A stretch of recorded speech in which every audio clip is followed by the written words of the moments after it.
Have you ever needed to make lettuce for a cake and you just don't know how to do it? I'm going to show you how using some wafer paper. It's really easy. Wafer paper is super inexpensive.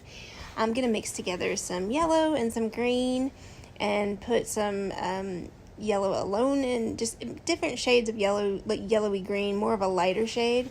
I love Americolors. Those are my favorite. They don't have to use as much of it, and it goes a long way. I'm adding vodka into it.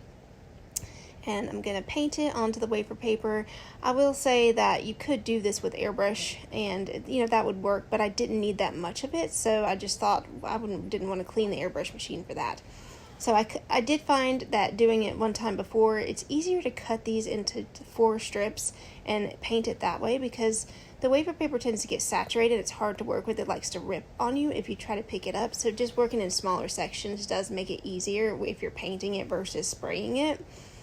Just because it makes it kind of saturated and makes it difficult to pick up. I do have this wafer paper on a piece of parchment paper while I'm painting it and make it easier to get up. But you kind of get it up, crinkle it up a little bit like this, and then you can sit it down on another piece of parchment paper.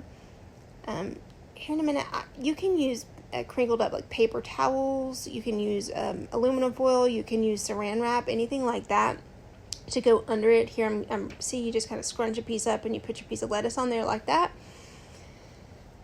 Man, this doesn't look like real lettuce. Are y'all ready to make a salad? Is that what you think I'm making with this today? What do you think I'm making? Alright, so we'll get all 4 of our strips painted.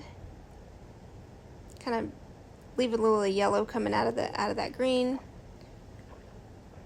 Again, this is super easy to do, and if you needed shredded lettuce, all you do is you take this and you can use pieces of lettuce, or you can shred the lettuce by just like cutting it once it dries.